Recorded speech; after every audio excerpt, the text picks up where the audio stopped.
loner, which is kind of weird. So people don't know that. They're like, you seem like that guy who's always got a lot of people around you, but I like to go off into the woods for 2 weeks on my own. You know, I like to, almost most of my time is spent by myself.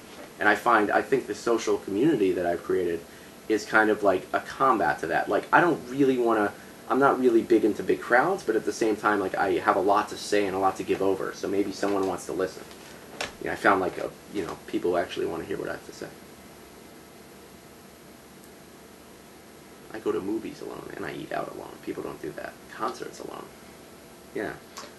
What's your theory on why people either convert to Orthodox Judaism or Balei Tshuva, they adopt Orthodox Judaism? Do you have any thoughts on why people So converting to Orthodox Judaism, I mean, a lot of it is really, really carefully crafted indoctrination. I mean, don't get me wrong, I like being Orthodox, and I like the system, but they don't show you everything. You know, it's like going to a peep show, kind of. I mean, I have a video of a guy up on my blog, up on YouTube, that I interviewed, who hangs out with Frum Jews. He looks Frum, but he almost converted. He's not Jewish. He rides in an ambulance in Muncie. You know, volunteer ambulance. He's like a Frummie, but he shows me he's got like a Lashon Hara tattoo. You know, he's like, I'm not Jewish.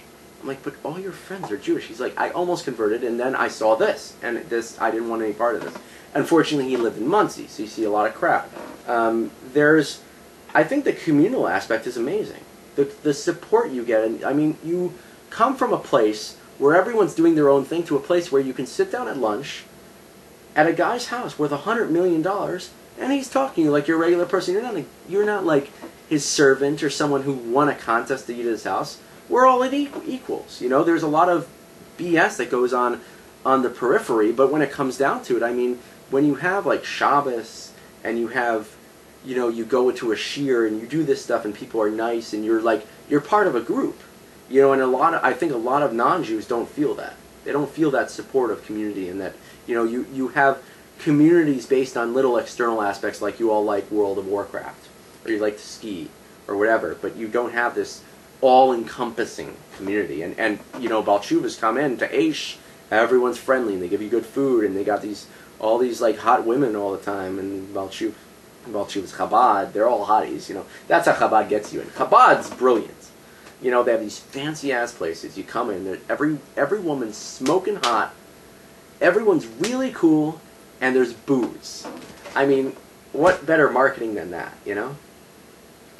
So, you know, I'm coming from a funny perspective, but philosophically I can't always explain a lot of it. Some of it's intellectual, some of it's philosophical, some of it is just, you know, like I was always interested in Judaism. You know, I can't really tell you. I mean, everyone converts for something else or becomes Baal Teshuva for other reasons. I have a friend who became Baal Teshuva because he met a Muslim in college who knew more about Judaism than he did, and he started studying, and he said, hey, I like this, you know.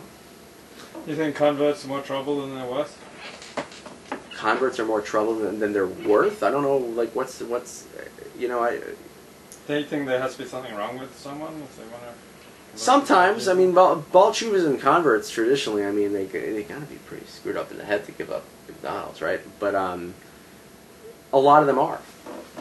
But a lot of them aren't. So, I mean, I can't really... Would you say 50-50? I don't know. I can't tell you. I could tell you that... In your experience. I'm not asking... In my experience, it's not that Baal Teshuvas are nuts, is that they feel guilty for growing up non-Jewish, and they're like almost convinced to go crazy. They go up here, and then they come down and level out. So there's the flamers, and then they come down and they become normal from people. You know, when they start talking in shul and, you know, doing normal things. I don't know if they're more trouble. I couldn't answer that. That's not really my field. I don't talk about converts much, but a lot of converts read my stuff because they Google things that Aish is not going to talk about. Yeah. Aish is not talking about, like, wife swapping within the Frum community. You know what I'm saying? So they Google that, and they come to me, and I have all these converts in Balei Teshuva that are big fans. We're going to have to wrap it up soon. But yeah. This is good. Thanks, man.